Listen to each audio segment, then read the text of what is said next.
bless, guys, man. Welcome. It's a joy and a pleasure to have the great Rico O.B.F in the house of roots. Pleasure as well, my brother. And the king man, Mark Iration in the place, blessing up Philadelphia. And guys, just to say, this is our first interview for the channel, for the Dumplin and Chips channel. So it's called Dumplin and Chips. Dumplin and Chips, yes. Okay. So, Yes. and just some background, the Dumplin and Chips concept is really the concept of the British Jamaican diaspora, right? And our experience that we have growing up in UK, coming from our Jamaican roots and what that's all about. You know, because my experience in America has been that people are not, they don't know nothing about what that's about and what we were doing originally in UK and that cross-pollination. So that's a little background about what the channel will be about. It's all about, and obviously the music aspect is a big aspect of that, you know, and what we're into with the sound system and everything. So thank you guys, you know, for coming, you know, and being a part of this for us. Pleasure. You know, Pleasure. I guess I'll just start by checking in with you guys and asking about what is the inspiration of this tour here. For one, we have a lot of history that we know is documented of Mark's story, Rico's story somewhat as well. But here we are in 2003, right? Things have moved right 2023. 23, thank you, sir. I thought we went back in time for a minute then. Yeah, was that? She was thinking, I wasn't born then. God, it's good. You know, and as we've had our light discussions, you know, about, you know, how this sound system movement and the dub movement has grown over these years from when I was back in the UK. I just want to ask you guys and touch on that. We know there's the Kilimanjaro release that's just come out. So can you guys talk to that a little bit for the people and tell us the story of the Iration O.B.F union? I start? You? The story back in the day, yeah? Whatever you want, man. Alright, let's go, sir. Yes, man. It started in 2003, I think. I was like driving. 2003. That's what you said earlier. That's You see? Yeah, I see. Mystics, Everything is mystics. Connected. I was driving iNatural around in the city of Geneva, Switzerland, yeah. My brother, Jati Lion Youth, Jat Thomas Lion Youth was organizing some dance sound system, yeah. And iNatural was a guest, so I drove him around the city, yeah. At the end of the night, I gave him my CD. I started producing some nickel stuff. My brother Rafael gave a sequencer to Steph. Steph gave it to me, and I tried some stuff. So I did some nickel tunes, and then I gave it to iNatural. Rest in peace. Rest in peace, Natch. Couple of days later, went back home in his yard, listening to CDs, yeah. And then, yo! This man, Mark Iration, into the room, yes? What's that? He said, yeah, it's a young guy from Geneva. I was young, yeah, back in the day, 2003, yes, yeah. And he said, yeah, it's one guy I met in Geneva, yeah, a young producer, a young selector, I don't know, anyway. So anyway, it was the beginning of the internet and thing, yeah, so I received an email. Yeah, I don't have this email anymore, it was like early, you know. And I saw Iration Steppas, I love your dogs. I remember that, I will remember that forever, yeah? Wow, That's it. Okay. Steph, gee, yeah, what the fuck is that? So Mark Iration was asking for more cuts, yes? So back in the day, no fast connection and things, so I had to burn CDs, go to the post office, post it to the UK, Leeds. And then a couple of months later, we met Mark playing in France. We played the tune, very happy. Couple of years later, it was the first sound to bring O.B.F in the UK. He was the first UK sound to play O.B.F. He was the first the first guy here to bring O.B.F with the sound system in the UK. So yeah, and 20 years later, we're about to release our first collab album, Iration O.B.F. Yeah. And then it's Rutical. And Dennis Rutical, of course. People know me as Iration, but Dennis Rutical's my my musical partner in this as well. So yes, Rutical player. Yeah, when I say Irationsteppas, yes, Mark and Dennis. Exactly. Yeah. Wonderful, wonderful. And just real quick, Rico, tell us about the first session going to UK, being invited by Oh. Mark. Yeah, when you go to UK as a French sound, you know, it's you take it like very like kind of serious, because none of the French sound have been in the UK. I mean, not a lot of. We were talking about it before.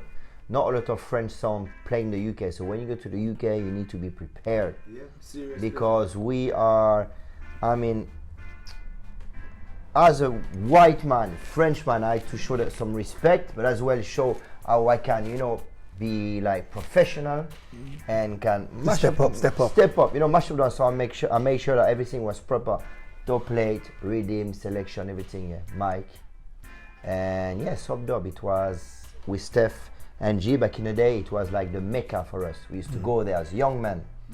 So playing there was like the pinnacle. yeah, exactly, pinnacle. Pinnacle Yeah, you reach in a your- certain level. Yeah. And yeah, you need to be prepared, well prepared. Because trust me, soundman in the UK, they don't give you any chance. If you're not good, boom, goodbye, done. Right. You need to come solid. No, for real, yes or no? Yep. Strong. Of course. Because this man is, you know, Yeah, well, it's you need to be on the level. Yeah, and even Step up. when they talk about in the documentary about the big leagues and even Mark's story as far as making that transition from the more, I suppose, local vibes, right, and to getting into the sound with the bigger sounds and the more That's serious. the one. That's the thing, one. you know? I said the same thing. Yeah. Yesterday, Right. when I played Jatubbies, that story about Jatubbies. Yeah, yes. When I played Jatubbies in the 80s, I had a little sound, and Tubby says, "Oh, I won't turn up or nothing. We'll just play." Yeah. And then when I played a big tune, that's what upset him. Okay. I played a big tune, big dub plate, and it must have upset him because the crowd was going whoa at that time. And then he says, "Sure." He played the tune, then jar the bass, and I was like, "Whoa, All right. okay, the bass is cool, no problem." So I know I'd step up again, but I know how musically, he didn't kill me musically. It was just Right. power, just power wise, And power. Jatubbies was always Course. known Yeah, as renowned you for know. having Yeah. that heavy Yeah. sound, right? Jatubbies was definitely heaviest and the cleanest sound around in the 80s for definite, Wow. definitely. Okay, wonderful. So we've heard from Rico's perspective. Now I didn't know the part about the dubs and what an honor and showing your true colors by checking the brother and saying, "Listen, young man, we like what you're doing. Come hit me more." Tell me about that. It was strange because, like I said, Ras Natural, like we say, rest in peace, Ras Natural. Because Ras Natural is a brethren of ours, and he's live in a corner house in Chapeltown. Okay. And me and Sammy Dread used to pass down there, you know. It's like a pass-through house, you know what I mean? You go there and pass through. Used to make dumplings and stuff. I don't know if you ever know his dumplings? In Chapeltown? Yeah. He used Chapeltown? to make some, yeah, No, Ras Natural no. Yard. No. He used to make dumplings, used to have some dumplings. Used to some nice dumplings. I used to have a studio there. The studio's already set up. You know what I mean? Just already set up. So we used to go there sometime, just jam, you know? And then obviously, when I got the CD from my man, it said original bass foundation. Yeah. They had the original bass foundation on there. So I thought, that's a long name, original bass foundation. Yeah. So I thought, okay. And then a tune called Beat Down Babylon was on there. Babylon Tremble. Babylon Tremble. So yeah. And it was a bad track. I thought, whoa, bad little track. So I like this track here. But I think these were two pieces maybe at that time. And I'm a man that liked to play pieces. Yeah. So I got in touch with my man here. It's the email job, innit? It's the email thing. Email. I told Natural as well, I said, Natural, boy, I tell these guys here, man, I like this tune. And then from there, just connection, the connection was like it was meant to be. Because when the connection connected, that was it. And then obviously we got them over to England. Right. But these, I think we saw before, because I think, did you come to something before then? Or Yeah, it came like a crowd. I mean, they had subbed up many like a times. crowd, yeah, like a crowd thing, yeah. Crowd, yeah. And then figured out that this guy O.B.F is doing some nice tunes, you know what I mean? And I could feel, there's something mystic about this. I don't know what it is. I have to use the word mystic. Because when you know something's kind of in the pipeline working and the guy's got a vibe and whatever it was like a vibe thing, like a mystic kind of vibe thing that happened between me and O.B.F and Right. whatever. I don't know what it was, or just something happened. And then up to this, from then, what year was it? 2003. Well, yeah, first time, yeah. 2003 to 2023. Talking 20 years ago now. And look at this. We're in America. Yeah. I mean, this is like surreal. We're on a tour in America, 9 dates. Well, There could be more dates, you know. There could be more dates, but because it was like it had been going from there to there to there to you know, it had been some mashup thing. It's different here, right? We have to make it kind of flowing. That is flowing. That is not going to be too manic, too manic. Right. So, respect to all the people that's taken us in for this tour, because, like I said, America's a very hard country to break.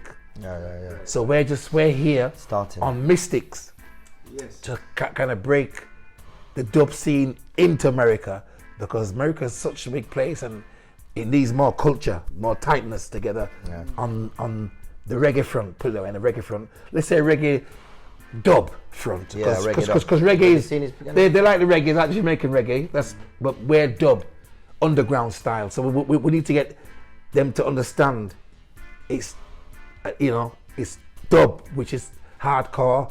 Yeah. But mystical and educational. Spiritual, as well. Spiritual music. It's the educational music we are bringing here, because we the lyrics of the songs are always positive. Right. So talk to that a little bit, Mark, because in the documentary that we saw, and if anyone hasn't had the chance to see it for the tape, in a Vanguard style, such a beautiful piece of history, really, within the Soundsystem culture, and I would recommend to everybody to view this and get a real understanding of where Mark's coming from, where we're coming from as a culture.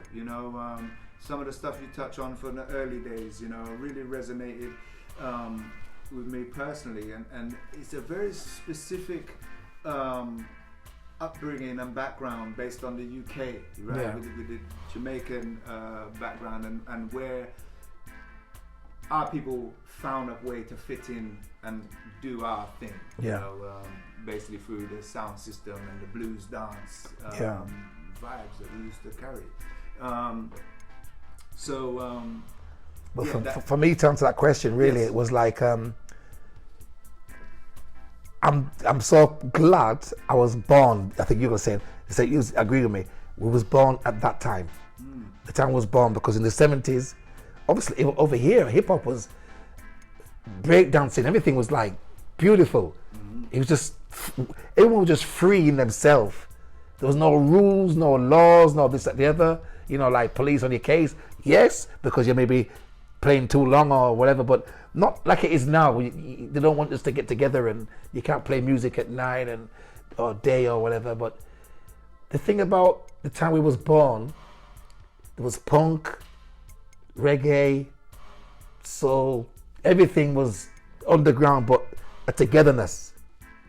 The blues dances we used to have was crazy. I mean, imagine you go into a cellar, there's only one way in, one way out.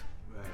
So anybody could have put a firebomb down there and that's it, we're gone.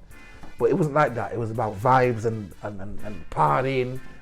And that's another story. We used to have parties in the houses like this. You used to take out the sofas, take out the big cabinets, everything. You take pictures on the wall, take it out, put it somewhere else, and then you have that party for that weekend. Right. How we got away with it, I haven't got a clue. Because you think about it, it's a party for the weekend, blues for the weekend, and people got to go to work on a Monday. How we got away with it? Different time. I don't know, because I was thinking about that the other day. I said, all weekend and whatever, and it goes until 6, 7, 8 in the morning. Anyway, that's another story. But as for the mystics of the time we was, like I said, when we was born, it was a great time, because sound system was different as well. Sound system culture was different. Sound system culture was like, it was a black thing. It was a black thing at that time, because we couldn't, no radio stations for us to express our music. We couldn't go into no posh places in town. Town was like for us, was like a no-go zone. So we had to do our things in little warehouses or little cellars or community centres and whatever. It worked. And obviously it was a black thing then, and blah, blah, blah. Sound systems playing here and there, and Jashaka, Tubbies was my sounds. Coxsone was my sound.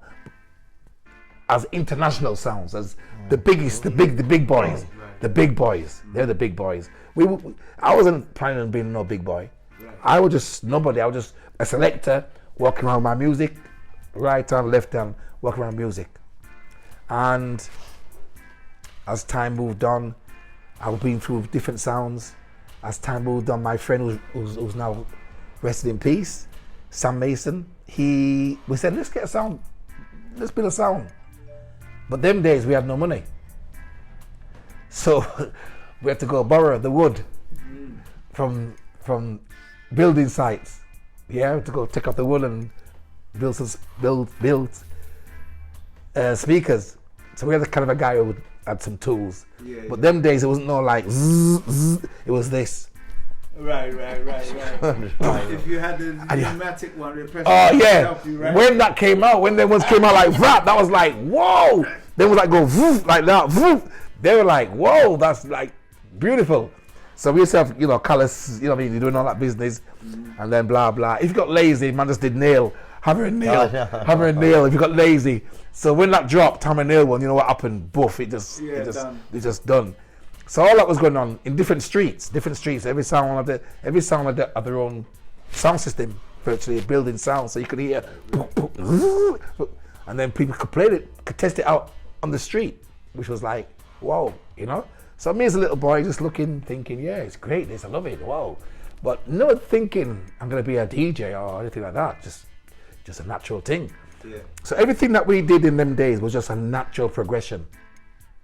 There was no planning, whatever it was. My mum could tell you a few stories. When I was a little boy, I used to pass the vinyl. I used to get this vinyl here. We used to have grams. Gramophones back in the days.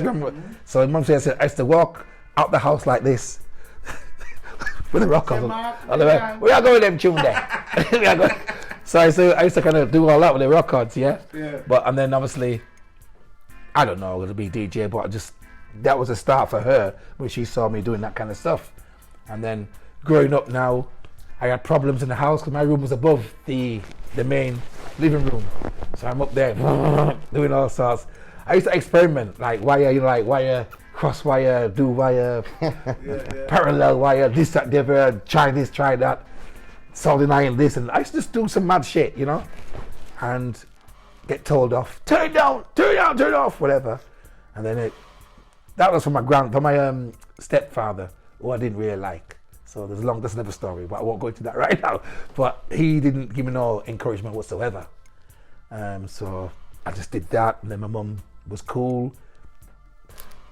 Divorced him, which I'm glad. That happened, and then blah blah blah. Life just moved on from there, and now I'm here. I mean, I'm bypassing a lot of stuff here because I could talk all day. Yes, I could talk all day. So, but we're here in America. So this is the American tour from me and O.B.F. and my brother.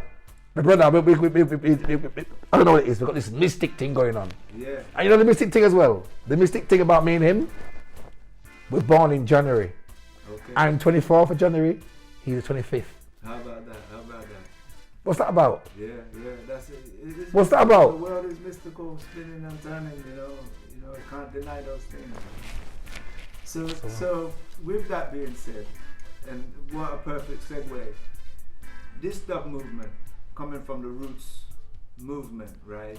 Spiritual, conscious music. Can you talk to me a little bit about that? Tell the people a little bit about that and its importance within this culture that we hold. This isn't just the everyman thing. This is a conscious movement.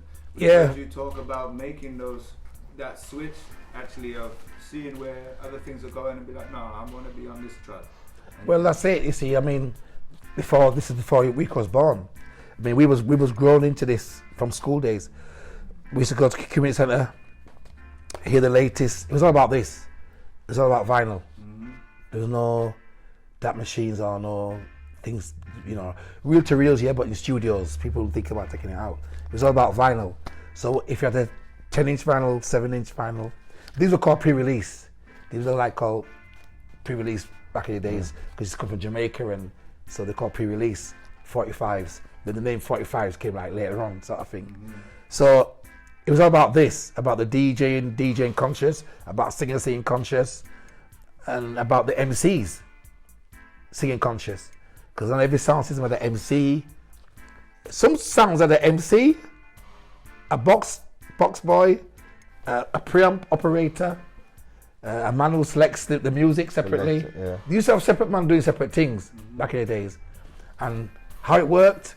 And it was beautiful. Even that's the way I started when I first stepped up. I used to put the records in the record sleeve. Oh, So yeah, in the records, the guys put it pass to me, and I used to look at it like this. All right, Barry Brown, blah blah blah, and look at the label. Wow, that label's good. And then they carry on. All these labels are good labels here. You got here some good labels. Right. So I used to learn. That's how I learned how this artist was, or that label was. That's how I learned, and then from there, it was just like I didn't think I was going to be a DJ still. But I called my name Rankin Millie back in the days. Rankin Millie. Okay. That was I was my MC. Didn't know about that one. Elaborate on that one. So where's the Millie? My second name is right. I got you. So Okay. so the Millie is like is part of my name. Got you. So you know, everyone's got like a nickname at school, and my second name is so and so, but I won't say it on camera. It's so and so, but Millie is the thing from there. Got you, okay. So of course I've Rankin Millie. So I used to do DJing. After doing that, I just picked up. I used to watch the guys. Oh wow, okay. So I listened to DJ music because I used to love DJ music, and just started MCing from there. And then it progressed, and I went to Conquering Lion. This after blah blah blah, and there's a guy called Chris Peltier. He used to sing. I thought, wow, that's good. You're a good singer. And then he kind of taught me to sing. So I was DJing, and then a little singing came on.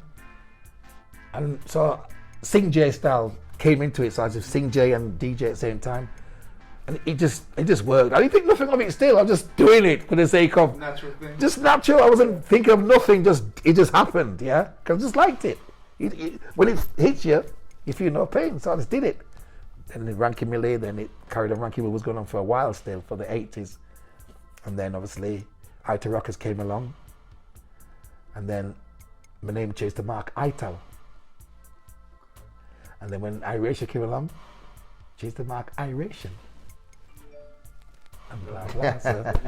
So you can carry from there, my friend. Yes, Rico. Let's touch on that a little bit, brother. Because, you know, as a young man growing up in France, there's many which ways to go, right? Yeah, exactly, And to be on that track, something that you recognize, and I think I heard you mention in one of the interviews how you found your home in the dub. Yeah, exactly. You knew this. Yeah, back in the days in France, it was like rap, French rap.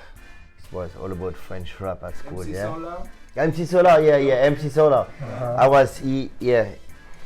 was quite young when MC Solar did his first thing, but yeah, it was the famous guy, like more like NTM, Sage Poète de la Rue, Deux Balles de Nègre, all these guys, Section Fou, voilà. That was my thing back in the days, rap, French rap.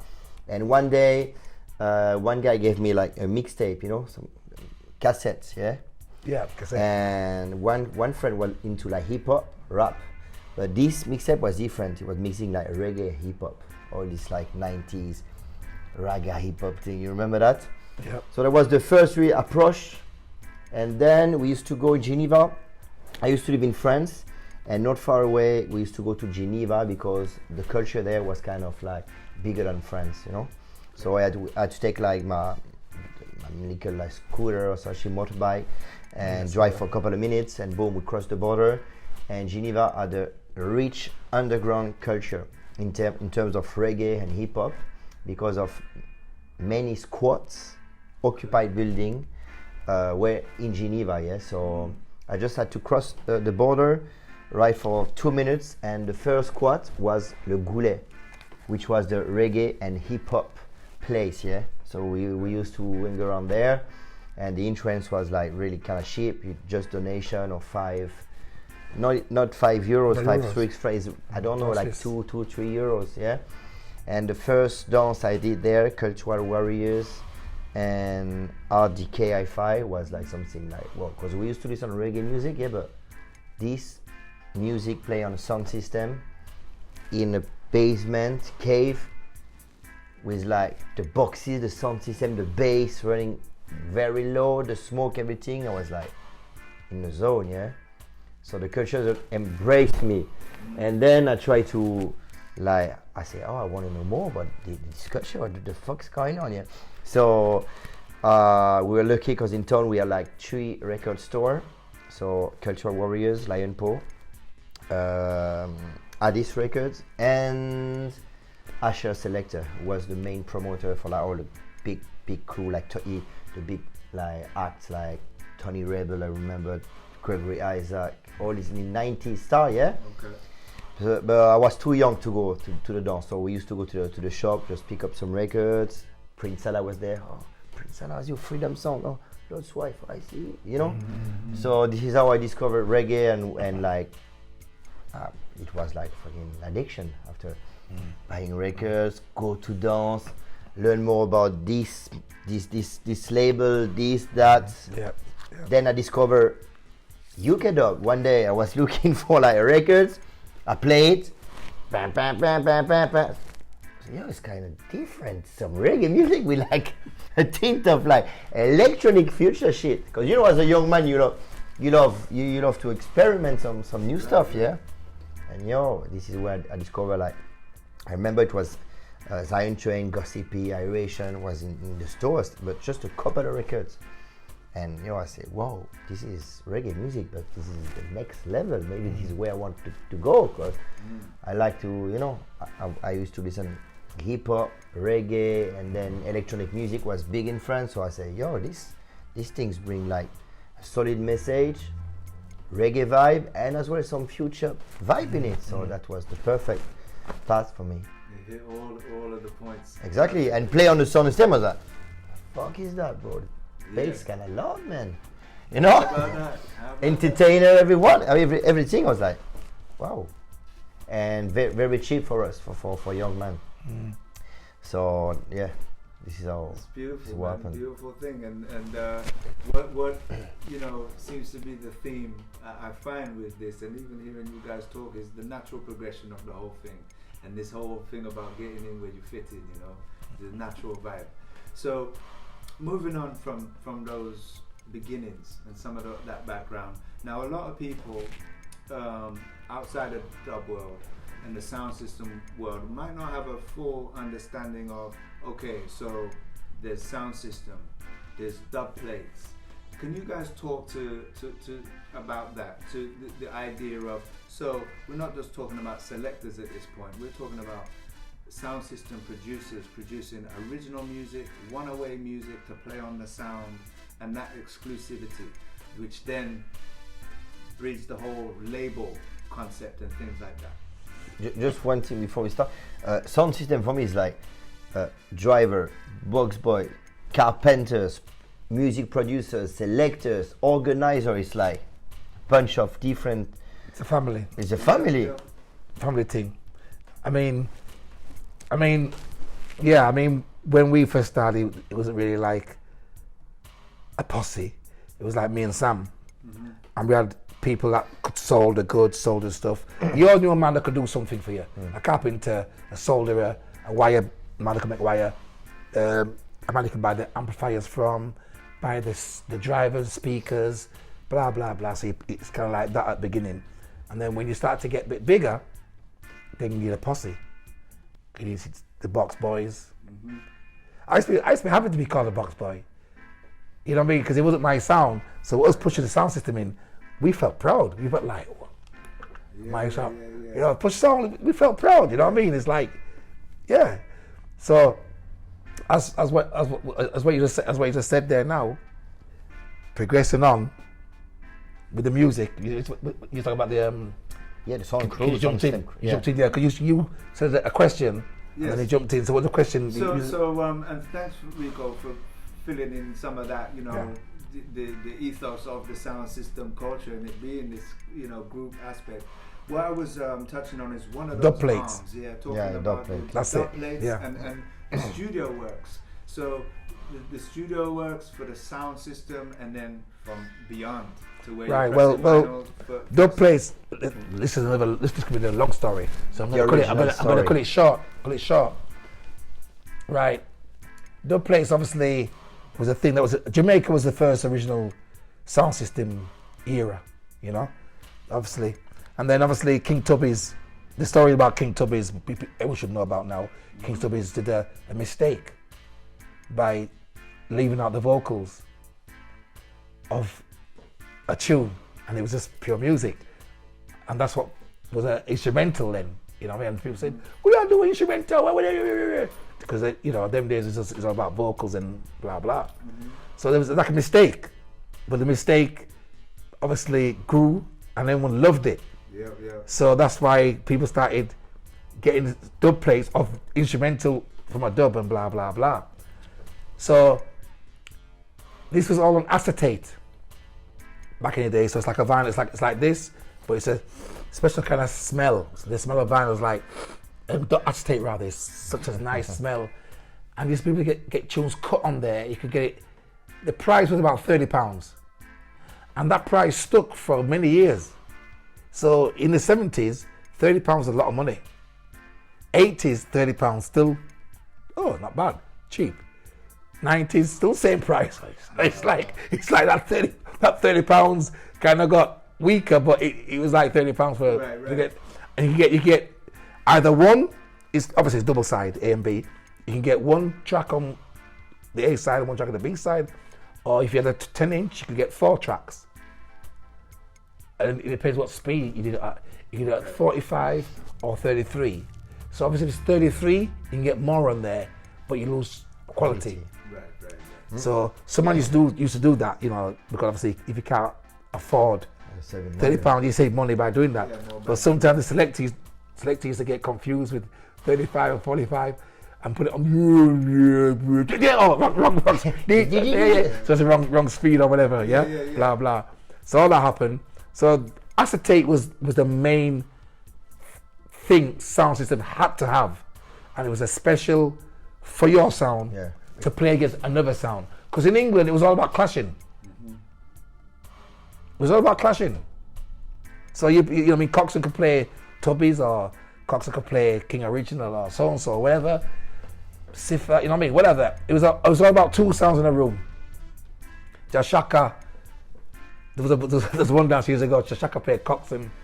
Wow, that was a mad dance, man. It's like Coxsone wouldn't make Shaka play. When Shaka was playing his music, he had the effects, and he came. Every time Shaka played, he'd put the effects on and drowned out Shaka. Wow. And I remember a saying that Black Address said was, "Do you want bass music? Nah, teach nobody nothing." I remember Black saying stuff like that. Drum bass not good for nothing. That's it. Drum bass not good for nothing. Which means drum bass is not good for anything. Yeah. And it's one of them sayings that stick in your head. But when you're a Shaka fan, you don't listen. You know that don't mean nothing. That means no. Drum bass is for us. We love drum bass. We love it, drum bass. So anyway, that happened in them days there. So this is where things change for us, because we used to get dub plates, acetates. I've got acetates at home still now, but I lived in Leeds, and London is London.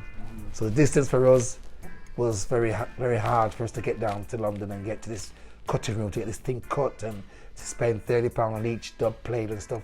It was like a lot of money, but I wanted to do it, so I did it as long as I could. Anyway, the time came when I couldn't. So this is where the DAT machine came into fruition, or evolution.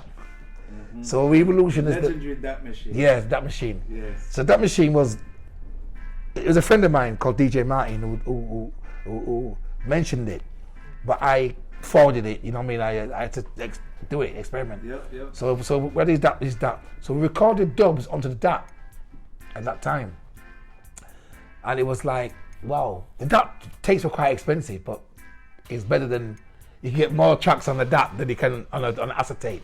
So we cut it on there, levels are going, cut it, But if you did a mistake, it's like, shit, you can't erase it.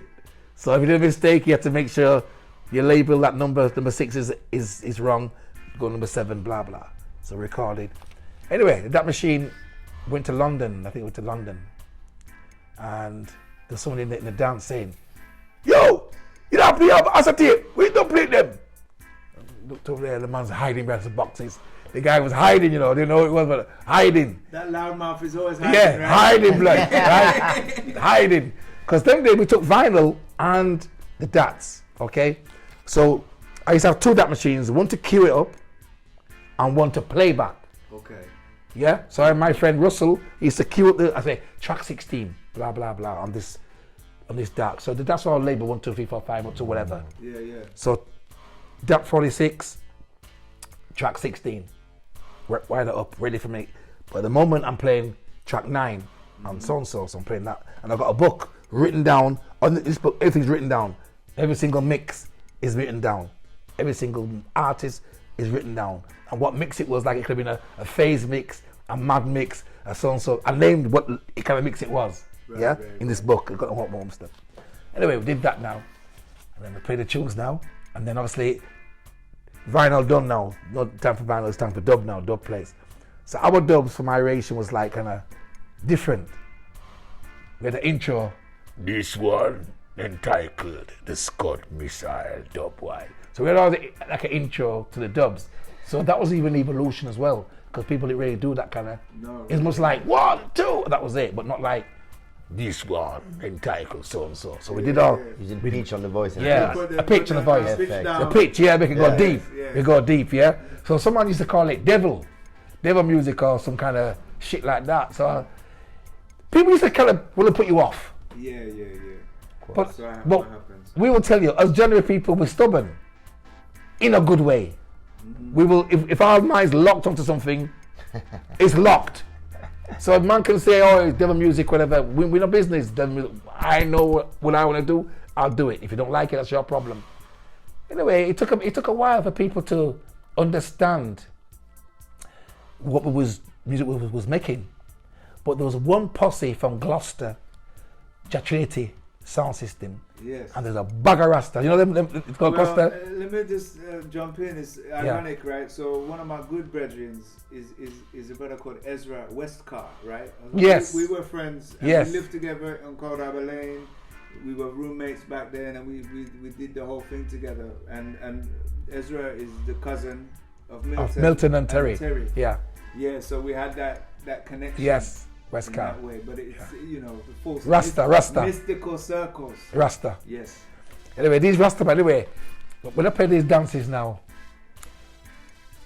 when these Rastas used to walk in, there's a bag of Rastas used to walk in this dance. That's when I know I know I didn't care. I didn't care where I played because they understood. They understood what I was doing, and you know the good thing about it, they used to skank. And you see dreadlocks and stuff fly in the air and stuff, and you see, it go ready, it just look militant. And when I looked militant, I saw, wow, when the man cut to my dance, I'm playing this, I'm playing that. So I played the deep ones them. And the man skanking, and even when the floor's skanking, people join in. Yeah? But some places, they go on the side, and it takes somebody to go on the floor before anybody goes in there. But these guys, man, they come in them days, you used to have, everyone's coming with bags. Bag of juice. A cassette player is in there to record the dance and everything. The bag was probably a head bag. Yes. Remember that bag? Yes, it was a head bag. All the bags there, yeah. Yes. So a boom box is in there, a juice is in there, a towel's in there, and maybe a change a shirt is in there. Because it was skanking. We used to go to Tubby's dances back in the days before Tubby's even got there. So we're there 8 o'clock, 9 o'clock. The Tubby's not even here, doors not even open till 10, but we're there, ready. So we used to push his box in there for him sometimes. Right. But we made sure we got there early so we could get our place to put our boom box to tape. And our corner where our bag can go so we get our juice. I don't know how the owners of the place didn't realise, didn't now buy a drink, they buy now sell. You know what I mean? Because they had juice. Anyway, when the Gloucester crew came into the dance, I didn't care. Like I said, I didn't care. I was happy that they came in the dance because they they saw the vision of the future of dub, right? And these musical tunes we used to play. Anyway, that happened. So acetate, I was getting flack for 10 years because I had it for that whole time when Iration was in.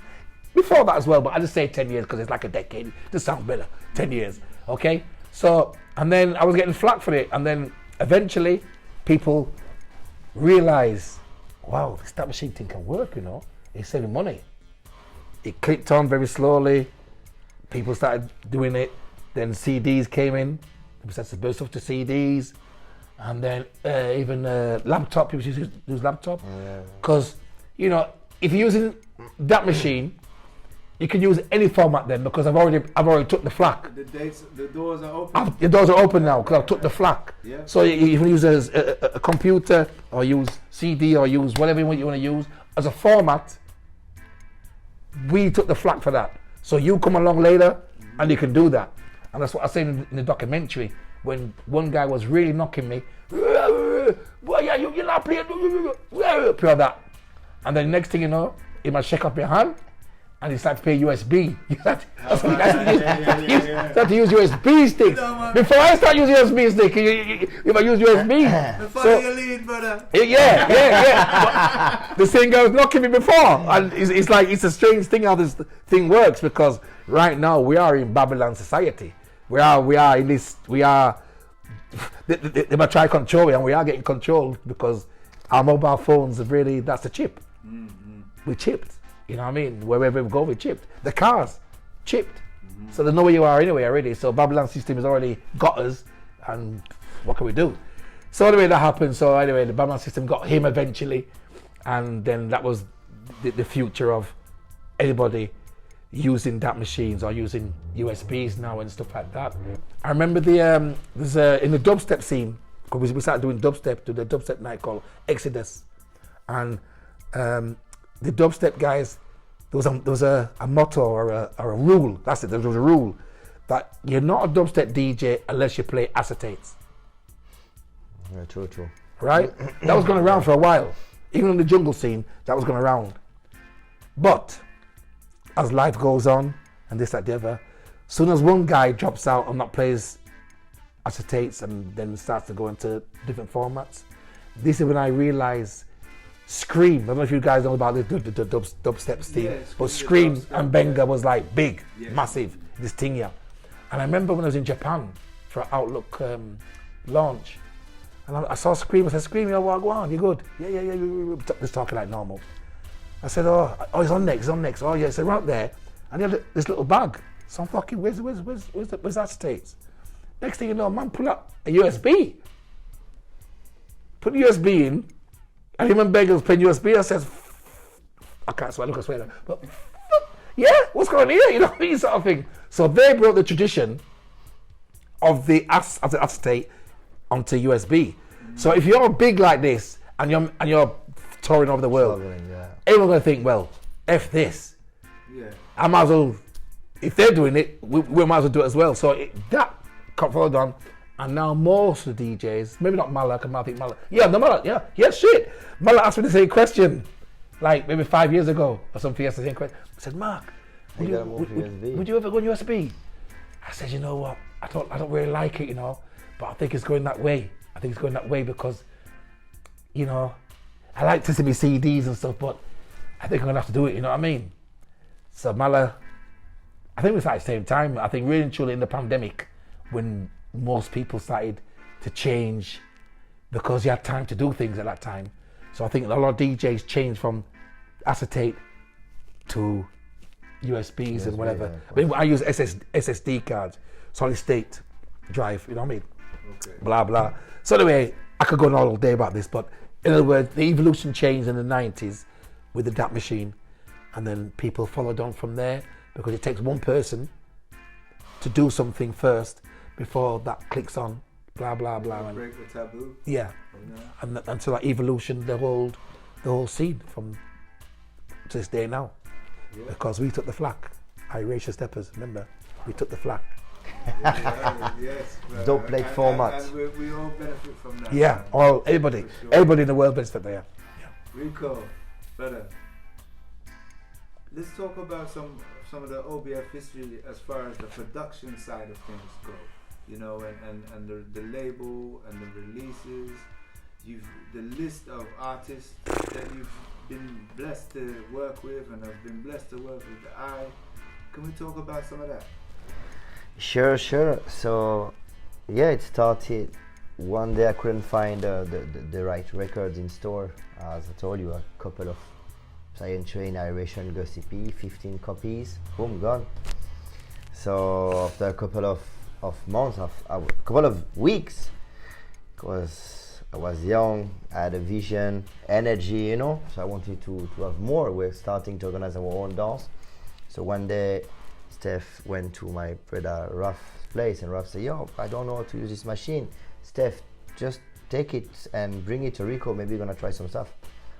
And then I started building music like this, listening to records, and then reinterpret, like recompose the things, yeah, on a sequencer. Then a couple of months ago, I started the work on a computer, mixing this machine and a computer. And then it took me like 8 years before we released our first records, the first tune records, which was Wicked Afiran, O.B.F and that man. And yeah, after this I realized maybe I should release more music because people seem to like it. Big tune. And the record's selling good. People were talking as well on internet because they say, yo, is it techno? Is it reggae? Is it what's that? Right. As Aquarius. I'm not gonna cut you, but you see, when they came up with that We Can Run, it was a different lick. It's like we did it in the 90s with a different lick. Changed up the soul I put in because I like house music back in the days, Chicago house. Right. So the strings and the acid was we did all that shit there. Now he came along with the We Can Run, and every time I heard the O.B.F tune and people trying to because it was like a European thing now. It was a European thing, but I know O.B.F was the first guy to do that kind of style. You know, like doom,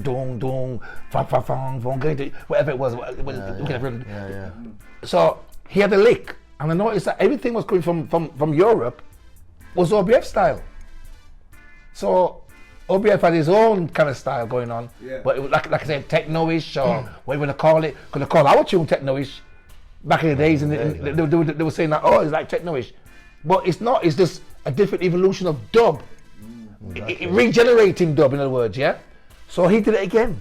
So carry on, my friend, carry on. Yeah, so as people were talking on internet and shit, but people were talking, so more promotion in the dance. People were asking, oh, are you gonna play Wicked Afiran? Every time we're playing it, boom, people love this. So I say, okay, maybe you try another tune. So next one bit with Kenny Nuts that we recorded in the squat. I used to go to party at Addis Records, like in a basement, mic, boom, liquor sound card. United we stand, divided we fall. Yeah, that's it. And on the B side, like a raw dub.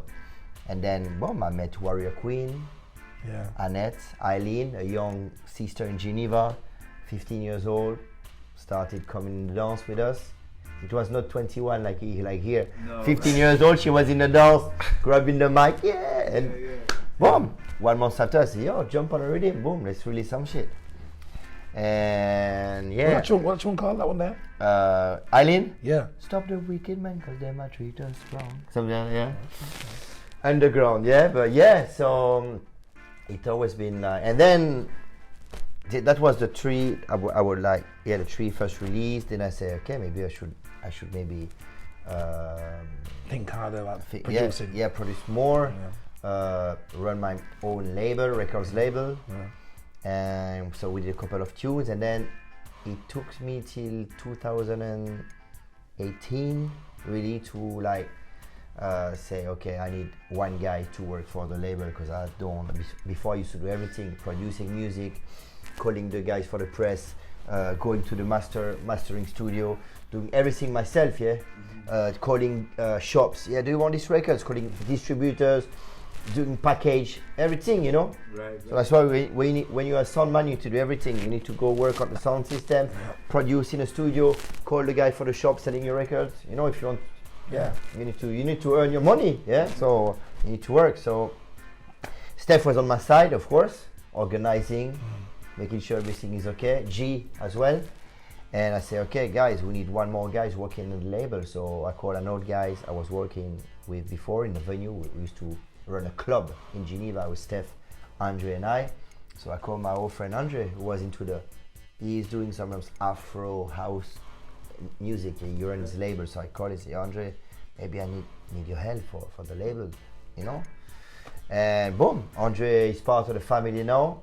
And then after COVID, yeah, we did we needed another guy because the production were going good. Collaboration with Thompson Sound. We did 3 albums. So yeah, the record selling good, people happy. Collaboration with Iration Steppas, releasing Dope Judah, Better to Be Good, starting to release other people, yeah. Young generation as well, the young generation, so different branches. So I'm busy. Andre is busy at the label. You see, we need another guy, bro. Yeah. And so Zach is now part of we took it as a trainee. And bro, this young man was supposed to go Bristol, yeah, to learn sound engineering. And he's half English, half French. And I remember that he told to his mom, I said, Mom, his mom said, yo, why do you want to go Bristol? He said, yeah, cause in France there's not really a crew that I can follow. There's not really my kind of music. He said, oh, maybe O.B.F. And when he said that, a couple of days after, we just launched the job looking for someone here on Instagram. He said, he replied, and boom, we took him. Wow, okay. And he was so he's really into the music. He know everything. Young, so he know about social network. He know about he's a jungle head, as a drum and bass head, reggae head, dub head. So he knows about the music. So he's like us. He's part of us.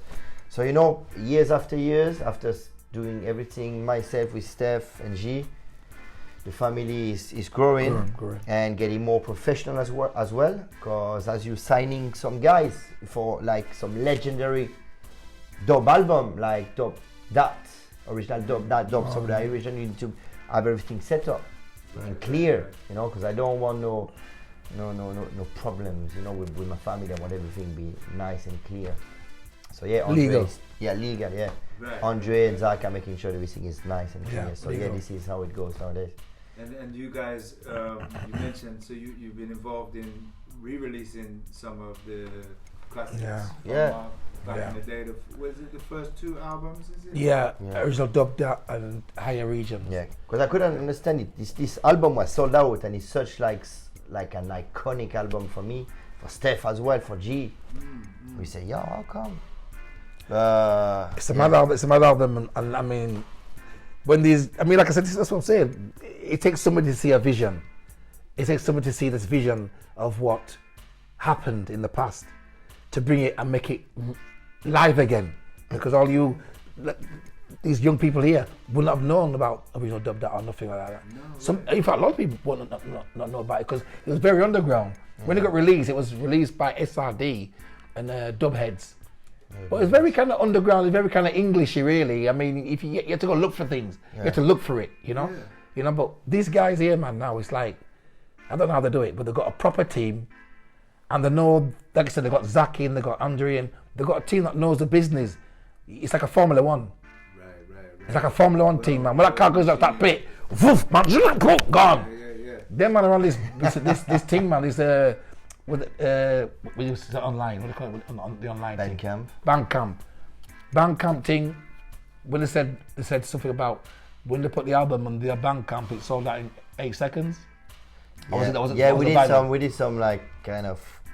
Yeah, because this album, as I said, so iconic. You just put them online as a repress with some bonus track, and you cover inside in it, and and as well, we don't know if it's going to sell good, so we place just 1,200, which is kind of decent, yeah, and it went boom. Wow. We're like that, man. So, and we have so many to. And the same thing, sorry, I'm not gonna say the same thing back in the days, the 90s, we used to drive to London and go to every record store, and it's called SOR, Sale or Return. Right. Oh my God. Oh, yeah. Sale or Return, SOR it's called. You used to go to the little invoice book, write down, this is how hard it was. You used to go to the record shop and say, oh, we've got this tune here. Let's say Kilimanjaro, for argument's sake. Kilimanjaro. Because the record shop would say, oh, we've got this new record shop here, blah, blah, blah. Who are you? So Iration Steppas, yeah. We play it. So they play it. And they go, take 5. So you take 5. You go to the next shop. Oh yeah, I've heard of you guys. We take 15. And you back to the shop. Oh, I'll take 2. And you think, fuck, 2 and 1 and. But them days you didn't care because you're just out there selling your shit. No one knows you. You just sell your shit, okay? Yeah. But I'm not very good at this invoice shit. I wasn't good. So I had the invoice book, put it down somewhere, and then I can't find it. So all the record shop that took the records, I can't go there and say, oh, remember when I came here and so? We don't know about that. How many was it? How many was it? Blah, blah. You know what I mean? So some places I used to get money back, but some places I just said, oh, fuck it. You know what I mean? Forget it. You know what I mean? Because you have to run SOR, you know, Sale or Return. Yeah. Back in the days, that's how hard it was. And like Kilimanjaro, them days, people were like, yeah, it's all right. If you're into it, you knew it. But the record shop, they didn't really know it. They're like, yeah, it's all right. It's all right. You know what I mean? Whatever. And at that time too, if you think of thinking back to the record store culture, how many stores there were? Yes, there was how loads. good Yeah, there was, yeah. You know, and everyone putting out white labels in all genres. And think about it. You're in the record shop doing your SRR, and a man comes in with a tune behind you. Slackness, you know, slackness tune, like a slackness thing there. Yeah. And you think, give me 40. I take 40 of them. You think, you're pure slackness selling hard, and then the conscious tunes are like, that's why new culture was dying out. That's why new culture was hard to sell, because all this bashment team was coming in. It was like slackness, and it was selling hard. And then our SORs, blah blah. And man's paying the money, you know. They're in. I think 40. Paying the full cash up front, COD. And us at SOR, I live a lead, you know. Miles away. So even to come back and grab and to come back, it's costing. It's costing. Right. So these guys here now, this internet business, with the team that they've got, I'm calling it Formula 1. Yeah. Because when these guys do their shit, you know. Yeah. But I say nothing bloody. Everything. We're still like trying to keep like the link with the record shop as well. Okay. Yeah, you do. For the recent release, we've been, because it seems like with Bandcamp we're losing this link like with the record store. Yeah. So we made sure for the last release for our Lava album that we've been to every record store in France, like Paris, Lyon, Marseille, Bordeaux, with a little happening with a mixing desk, effects, did a little live thing, and sold like a prototype records only for like the record store. Okay. You know, just to give them, because when we started it was no internet, no. Wicked Affiron. It was like one guy took like 50, 100, 25, 10, 50. So, you know, it was the record shop and the reggae distributor who used to like giving you back like the trophy of your work. Yeah. So nowadays it's the record store. It's like the struggling. Yeah. More struggling. We're to make a balance. So it's internet and record shops. Yeah. Keep the record shops intact. Yeah. So that we're not forgetting them. We know that was still there, but because we've got the Bandcamp thing, we know we do that first. Yeah. So it's like a special thing for those that want it now. Yeah. And then we know those that want it later on, they go to the record store. We'll still like to go and buy records.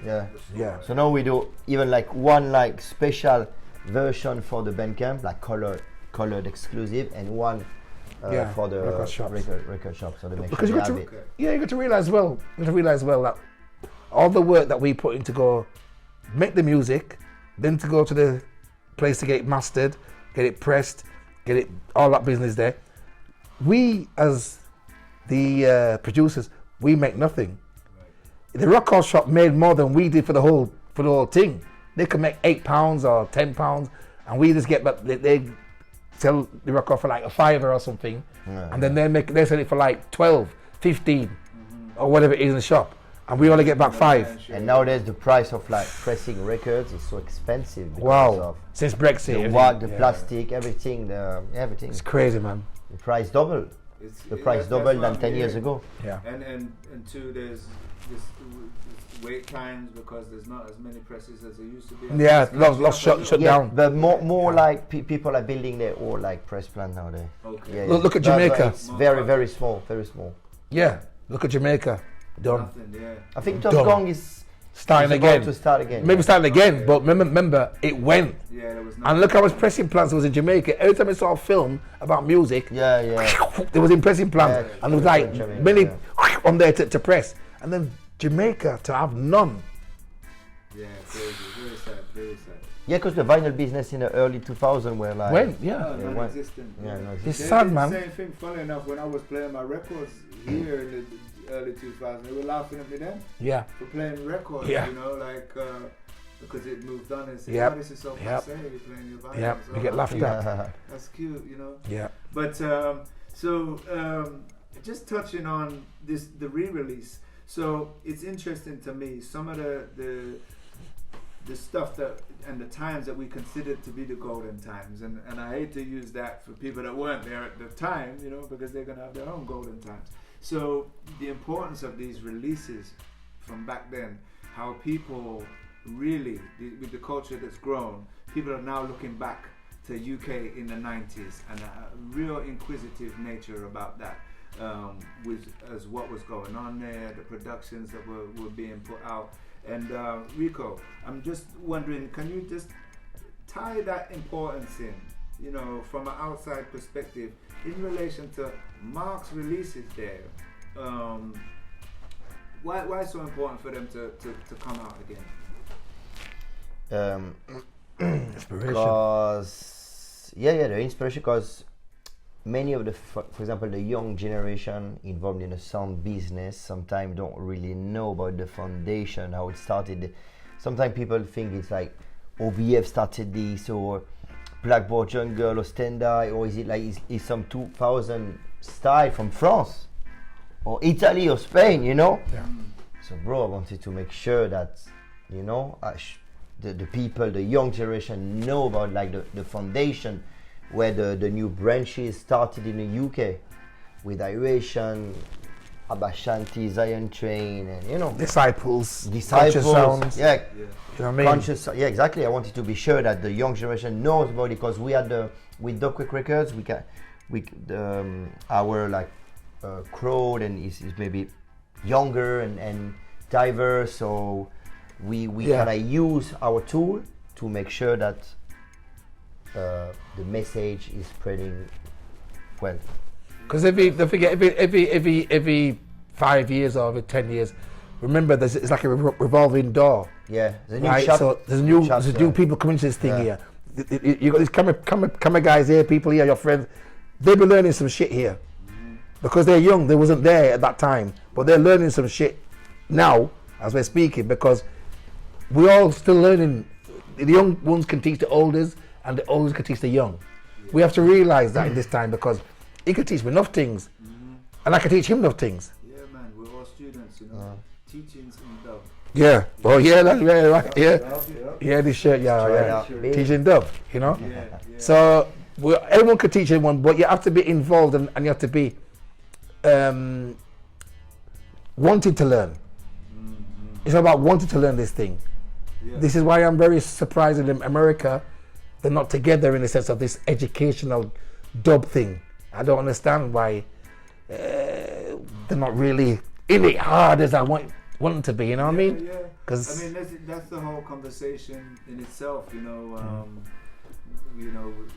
we could touch on that at length. As far as the landscape, obviously, UK being a perfect breeding ground for first generation, second generation Jamaican, you know, and that influence with the sound system. So that was very natural. But then you bounce that. You guys are traveling all over the globe. And there's people rocking hard to dub music. Yeah, So, it's getting. America is on the catch up with that, which is interesting. Well, we're here to educate. We're here just to educate. We're here just to play our styles, and we love foundation. I love my foundation, and I will never forget my foundation. Like you just said, I will never. Every dance I play, I always start with foundation, and then work it up to 3000 style. Right. Rico was born in a different generation, but he loves his foundation same way, and he's going into 4000. 4000 style. but and I think what Rico touched on and is a powerful thing, a very meaningful. That you find that a part of your works, right, to be educating the youth from your platform and where you come from, and having that link and wanting to show the next generation, all right, where you're coming from, what inspired you, what got you flowing into this, you know, and making that switch. So I think that's very powerful works, you know, right there in itself. Like if you have the tool to like the proper tool, like we have the records label, why? I mean, and a good producer. You have to do it. Right. Yeah. Think about Rico as a good producer. Yeah. We've worked with him. Me and Des worked with him, and it works like we did back in the 90s. We're quick, so when we're working with Rico, yo, I want this snare or this so boom, we find it. It's all about the combination. The combination works, and when you work with a producer that's in the same vision as you are, it makes it easier. Yeah. So you'll hear some tracks maybe tomorrow, but you're gonna hear some combination tracks we did tomorrow. Yeah. And you'll hear the combination. That style, good. We look. And it's gonna be a bad album for whenever it comes out. Trust me, it's a different album than what's out there now, because it's a combination of the O.B.F and the Iration. So you got the 90s and the 2000 plus. In fact, it's gonna go back right to the 70s. Because we have the 70s, 80s, and 90s. And this year, it's all a fusion, because Dennis and me, we love that 90s, 80s, 70s style. And then obviously we fuse it in the 90s, because 90s is a big era for music, you know, especially English. Yeah. And then these guys kicked on in the 90s, remember? They come from the 90s, yeah? Yep. So that year upwards now, all the youngsters now in Europe, in Mexico, Peru, Colombia, now we're here in America. It's just catching up now. If that's the right word to use, catch up. Yeah. It's going to educate them and make them catch up to this music. Yeah. It's a wonderful thing, man. And you know, it's a blessing that you guys are here on those works, you know. With that all said, you know, here we are in 2003, you know. No, 23. 2003. You're stuck in the past. We are really to move forward. I'm 21, you know. That's my apologies. So, you know, and you're having these experiences on a global scale. Now, Mark, let's go to you for this one. I know I've expressed how I feel about coming from UK and how the sound system vibes were back in the day. We would have never, you couldn't have told me a million times that this dub thing would be on this international thing, you know. It was local as far as I could see, you know, and our experience, and it was very much our thing. And let's touch on that, because it blows my mind. Just touching back on the question, talking about Chapel Town. Always our thing before it went international. Yeah, 1989, 1986, 93. The Mark Iration then and the Mark Iration now, the experience, the world-traveled man, the world-respected dub producer, you know, sound system, iconic sound system operator. Well, that's a big accolade there, boy. I'm going to follow that. You know, any day, I'm just me. I've always just been me. I've never been I'm not like the cameras on me now. I'm going to do all this. Yeah, you know, I'm just me, blood. Rico will tell you how I am in the studio, how I am, even Steph, how I am in the studio from how I am in the normal daytime. I'm the same person. When I'm DJing and the sound system or whatever it is, it's the same Mark Iration you're going to get, because that's how I am. I like to perform, don't get me wrong, we like to perform to 10 people or 10,000 people. We just perform. And it's like, we love it, that until I stop loving it, I won't stop. It's to bury me. If I die, then, you know, someone can take up the mantelpiece and do whatever they're doing. But I love the music. I love it so much that that's why maybe I keep youthful. That's why I keep youthful. You know what I mean? Yes. Because it's a love thing, and I want more younger generations to come up and follow this thing through for when we're gone. And it's like coming to America now. I would never have dreamed of coming to America. I mean, to play dub. I mean, you see it on TV and you still have it, but you think dub. Okay, let's try it. You know what I mean? Because America's like, for me, it's hip hop and Chicago house. That's what America was for me. Mm-hmm. You know, you get a few artists out of here, which is cool, but I've never. I think was it Jalife? Jalife was New York. New York. I heard of Jalife back in the days. I know Barrington Levy used to do enough tunes for them, and I heard Jalife, but I never heard of many sound systems from America. Right. But now, like I said, saying that, you got people, Mexico's, your Brazil's, Japan, China, maybe Australia. Mm-hmm. This thing, I would never thought this thing would have gone all that far there. Thailand, we've seen big Thailand. You know what? They're building sound systems. Yeah. It's not just going down the PA. Yeah. They have dreadlocks and they have push box and they might get preamp. They get the iconic stuff as well. They know about the iconic stuff. They're like the generation now learning from the old generation. And what I like about it as well, that they're not really forgetting the old generation, because there's always a path from the old generation. You have to respect the old generation, because without the old generation, we would be nothing. So this has to pass on to all the other people coming up now, but they have to do it in the right way. Because a lot of these sounds, why they are not blossoming, is because they're rushing things. And they're not taking it serious. You know, this thing here is a thing. It's like a tortoise. I always say that word, tortoise or tortoise, or the way you say, you guys over here. Yeah. We're tortoise. Yeah. We're not rabbits and hares. Vroom, going through thingy, because the tortoise will catch that rabbit in the hair later on, because he's out of breath. Yeah. But all the generation of music steals from dub, steals from reggae music. Every genre of music has stolen from reggae music and blossomed and gone big. And reggae music, some younger person might say, oh, the old man music.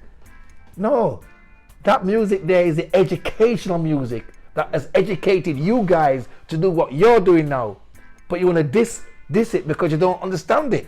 That's right. Because you're doing what you're doing. I think yours is the pinnacle of whatever it is. No disrespect to what you're doing, but have respect for what was there first. Yeah, the hip hop, the grime, now take it from the hip hop, that went wrong. But the dub, I mean, I remember seeing some records saying dub mix. It could be a house tune, or it could be a Michael Jackson tune. Of course. Dub mix. Yes. Where did that come from? It come from dub. Yeah, UK rap and shit. But they're not accolading, they're not giving them man the praises. So I could go on and get thinking, but end of the day, you know what I'm trying to say. Yeah, please, absolutely. Just respect what we've done in the past. Respect the elders, because without the elders, this music would never be moving forward ever again. And we're here now just to educate you guys with this dub thing. You know, you either love it or loathe it, but you'll know that we've been here, because so far so good. And we could go to Mexico next week or so whatever it is. Every place is building sound systems. You have been here. Look at this. Man's got some serious shit in here, and you've been here 23 years, bro. Mm-hmm. Yeah, man. And I'm meeting you now. I never knew you before, but you know the history, because you was there in the history, and your history is here. And we're here in Philly to do a show tomorrow, and I don't know who's going to be there, who's not going to be there, but we're just here just to leave a little legacy behind, to make the people pick it up. They might not come tomorrow, but they'll see the documentary next week, next year, or whatever it is, and realize, oh, you know what? I missed it. Yeah. But I've learned something from this. So I might follow this guy next time. 2023, we've established that now. Tell me about the future, man. Tell us about O.B.F. And where you see, where's your vision? You've got the team, you've got the Formula One team ready for every pit stop that can happen. Formula One. And talk to us about that. Right, O.B.F vision. Yeah, the vision is with the elders, the young generation, the middle generation, all together moving to the right direction, you know, pushing each other, teaching, learning from each other as well. This is where we're going, you know, as like family, and trying like to spread the dope vibes, conscious vibes all around the planet.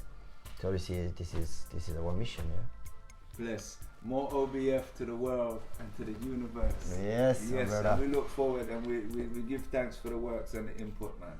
Mark, closing comments from you, King. Same question. Iration Steppas. The legacy is set. Tell us about the future now. The future, the futures can be bright.